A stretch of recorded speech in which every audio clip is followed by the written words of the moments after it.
Morning all of you. आज हम पढ़ेंगे आओ करें 11 और 12 और इसके अंतर्गत सोचो और बताओ हमें ख्याल है ना। तो देखिए सबसे पहले आओ करें 11 पेज नंबर जो है 18 में अनुभव लेखन से संबंधित बिंदुओं को पाठ गीली मिट्टी में छाटकर चिन्हित कीजिए। गीली मिट्टी से छाटकर चिन्हित कीजिए, निशान लगाना है ना। यह भी ध्यान रखें दृष्टिकोण, किसी भी घटना को अलग अलग दृष्टिकोण या पहलू से बताया जा सकता है। जिसके साथ घटना हुई है, जिसने घटना को देखा है या जो उसमें शामिल था, तीनों ही नजरिए से घटना एक होते हुए भी अलग अलग रूपों में सामने आती है। अनुभव लेखन में लेखक अपने व्यक्तिगत भावों को शामिल करता है। आपके वे प्रत्यक्ष अनुभव या अप्रत्यक्ष दोनों रूप में हो सकते हैं, यानी सामने हो सकते हैं जो आपके साथ सामने घटी और जो किसी ने आपको सुनाया है। ठीक है, आप किसी अनुभव का वर्णन किसी प्रत्यक्ष भागीदार या अप्रत्यक्ष दर्शक दोनों के रूप में कर सकते हैं। दोनों ही रूपों में घटनाओं का क्रमागत वर्णन व भावों का समावेश महत्वपूर्ण है। जैसे कि पिछले साल एक घटना हुई थी, है ना।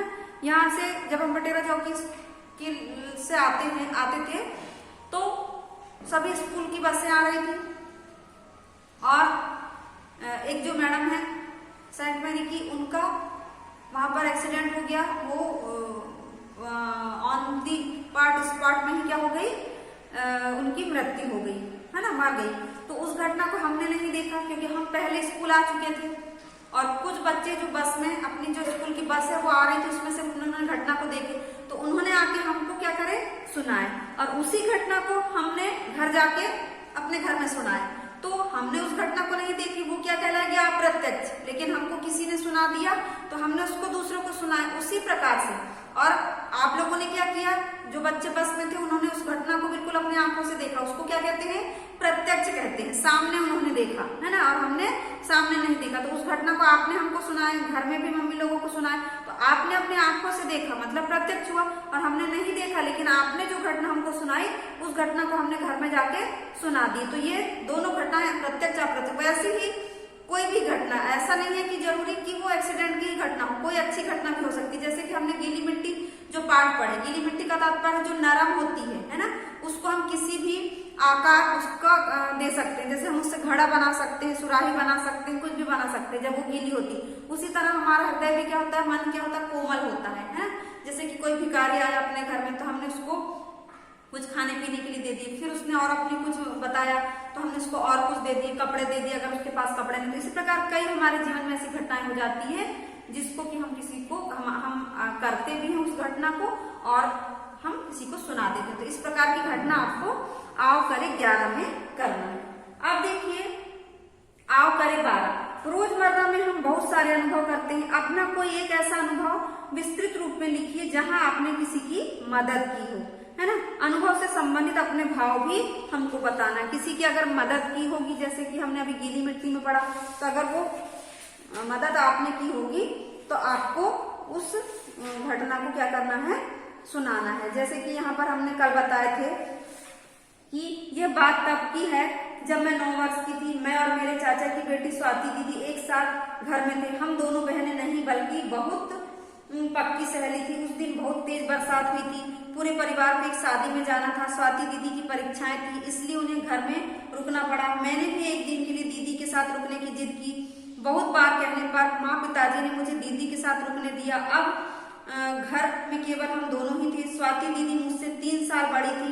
घर के बरामदे की छत पर जाल लगा हुआ था। बारिश की वजह से उस जाल को टीन से ढका हुआ था ताकि पानी नीचे की ओर न आए, है ना। यानी कि ऐसे पैराग्राफ बना बना के आपको घटनाओं को लिखना है ना। ज्यादा बड़ी नहीं है, पहले एक पैराग्राफ, दूसरा, तीसरा, 3 पैराग्राफ तक कम से कम होना चाहिए। फिर आगे देखिए घटना में क्या हुआ। परिवार वाले के जाते ही मैंने और दीदी ने मिलकर जाल के थोड़े से हिस्से से टीन हटाई ताकि हम बारिश में भीग सके।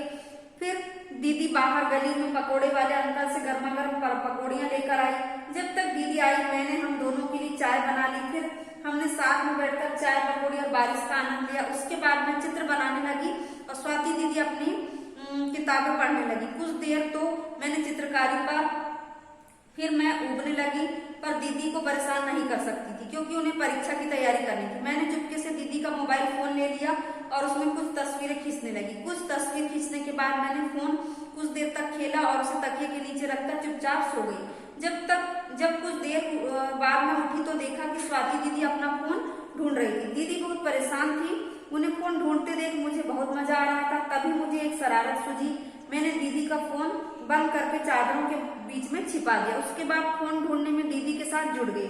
मैं कुछ देर तक दीदी के साथ फोन ढूंढने का अभिनय करती रही, लेकिन तभी पड़ोस में रहने वाले वर्मा अंकल घर आए। उन्होंने दीदी को अपना फोन दिया। वह चाचा जी का कॉल था। उनकी गाड़ी खराब हो गई थी और बारिश की वजह से वे बीच रास्ते में फंस गए थे। वे रात को घर नहीं आ पाएंगे, यही बताने के लिए वे कब से दीदी को कॉल कर रहे थे, पर फोन बंद होने की वजह से उन्हें वर्मा अंकल को फोन करना पड़ा। दीदी चाचा जी की बात सुनकर थोड़ा परेशान हुई और रोने लगी। शायद कॉल न लगने के कारण चाचा जी ने उन्हें डांटा भी। मुझे दीदी को रोते हुए देख बहुत बुरा लगा। मेरे साथ खेलने और हमेशा मुस्कुराने वाली स्वाति दीदी को मैंने पहली बार रोते देखा था। मैंने चुपचाप दीदी को फोन लाकर दे दिया। दीदी ने जब मुझे मुंह लटकाए, एक हाथ से कान पकड़े और एक हाथ से फोन पकड़े देखा तो वे रोते रोते मुस्कुराने लगी। मेरे लिए वह दिन हमेशा से बहुत यादगार रहा। दीदी के साथ बारिश में मस्ती, दीदी के फोन की चोरी, उनके आंसू, उनकी हंसी।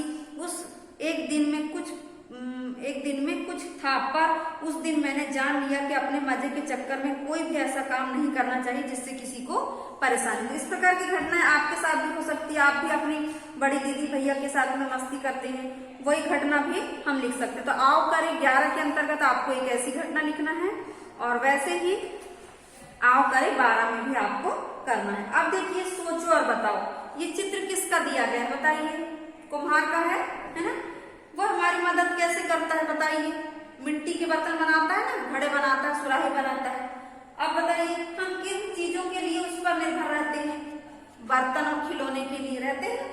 क्या बदलते समय में कुछ व्यवसाय कार्यों की समाप्ति की ओर है? वे कौन कौन से व्यवसाय हैं जिन पर जो कि समाप्ति की ओर है और उन पर हमको चर्चा करना है, ठीक है। तो कुछ व्यवसाय मतलब कुछ धंधे या कुछ बिजनेस ऐसे हैं कि जो समाप्त होते जा रहे हैं, है ना। तो वो कौन कौन से है उसके बारे में हमको क्या करना है, पता लगाना है ना। तो देखिए, सबसे पहले इंसानी अलार्म भरते थे हम पहले जमाने में घड़ी में। अब वो अलार्म समाप्त हो रहा है। पहले समय में जब अलार्म घड़ी नहीं बनी थी तब समय से जगाने के लिए किसी व्यक्ति को नौकरी पर रखा जाता था, जो सही समय पर आकर लोगों के दरवाजे खटखटाता था। अब तो कोई ऐसी गुंजाइश नहीं है ना। फिर रुदाली यानी कि रोती थी जो स्त्री राजस्थान में, है ना। तो देखिए, राजस्थान में राजसी घरानों में स्त्रियों को अपने भाव दर्शाने अक्सर मना किया जाता था, है ना। उनको रोने मना किया जाता था। जैसे ना वे तेज हंस सकती थी, ना ही रो सकती थी। ऐसे में किसी अनहोनी घटना पर रोने के लिए रुदालियों को बुलाया जाता था, है ना। तो ये भी सब समाप्त होने जा रहे हैं। ऐसे व्यवसाय जो है समाप्त होते जा रहे हैं। पत्र लिखने वाले, पहले शिक्षा के अभाव में लोग एक दूसरे को पत्र नहीं लिख पाते थे, यानी कि पढ़े लिखे नहीं थे।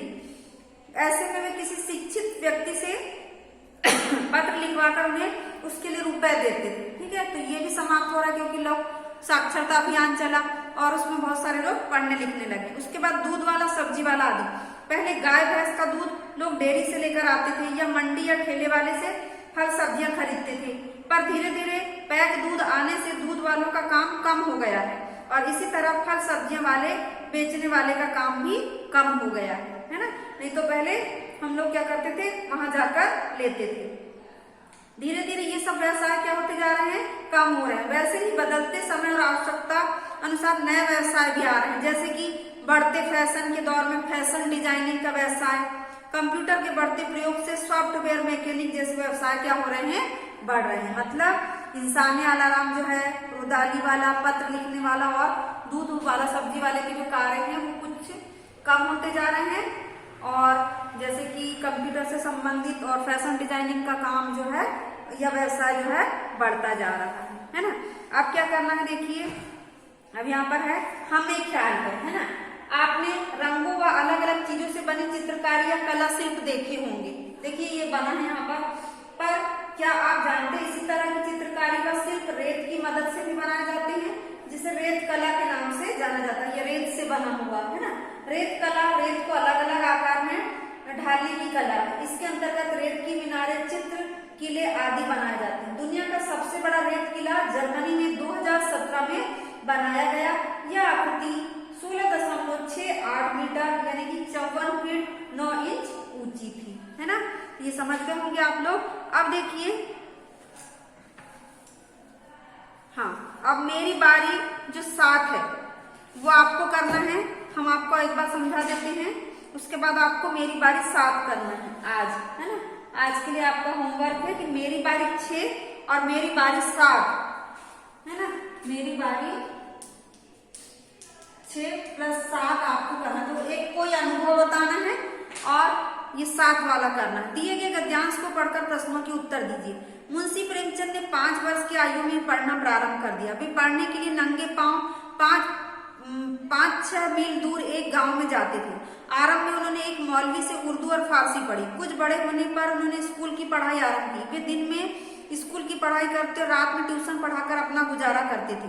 वे गणित में बहुत कमजोर थे। उन्होंने एक जगह लिखा भी है कि गणित के सवाल देखकर उनके हाथ पांव फूल जाते थे। उन्होंने जैसे तैसे प्रवेश परीक्षा उत्तीर्ण की और 18 रुपए मासिक पर एक छोटे से स्कूल में अध्यापक बन गए। उस समय FA की परीक्षा में गणित अनिवार्य विषय था, इसलिए कई वर्षों तक उसे पास नहीं कर सके। बाद में उन्हें FA पास की और BA की परीक्षा उत्तीर्ण की। इसके बाद वे शिक्षा विभाग में डिप्टी इंस्पेक्टर नियुक्त हो गए। वे हमेशा सादा जीवन जीते थे। वे दिखावा और आडंबर से दूर रहते थे, हमेशा दूरी बनाए रखते थे। वे अपना काम स्वयं करते थे। वे संवेदनशील लेखक, अच्छे वक्ता, मंजे हुए संपादक थे। उनको ग्रामीण जीवन पसंद था। उनका पहनावा ठेठ देहाती होता था। उनका स्वभाव सरल, उदार और हंसमुख था। अब देखिए, क्वेश्चन बनाना है आपको। प्रश्न, मुंशी प्रेमचंद की आरंभिक शिक्षा कैसे प्रारंभ हुई? तो आरंभ में, सेकंड वाली लाइन में, आरंभ में उन्होंने एक मौलवी से उर्दू फारसी पढ़ी। उसके बाद सेकंड क्वेश्चन है, मुंशी प्रेमचंद किस विषय में कमजोर थे? तो वे यहाँ पर फोर्थ वाली लाइन में गणित में कमजोर थे। अगला क्वेश्चन है, मुंशी प्रेमचंद कैसे जीवन जीते थे? है ना। तो यहाँ पर है, देखिए लास्ट से फोर्थ वाली, वे हमेशा सादा जीवन जीते थे। उसके बाद देखिए, मुंशी प्रेमचंद को पहली नौकरी में कितना वेतन मिला? तो यहीं पे देखिए ये लिखा है ना, 5 या 6 नंबर की लाइन, 18 रुपया मासिक वेतन, 18 रुपया नौकरी में वेतन मिलता था। तो आपको आज क्या करना है, मेरी बारी 6 और 7 करना है ना। और ये चैप्टर आज आपका समाप्त हो चुका है। नेक्स्ट वीडियो से हम आपको नेक्स्ट चैप्टर पढ़ाएंगे। धन्यवाद बच्चों, आज की कक्षा यहीं समाप्त कर रहे हैं।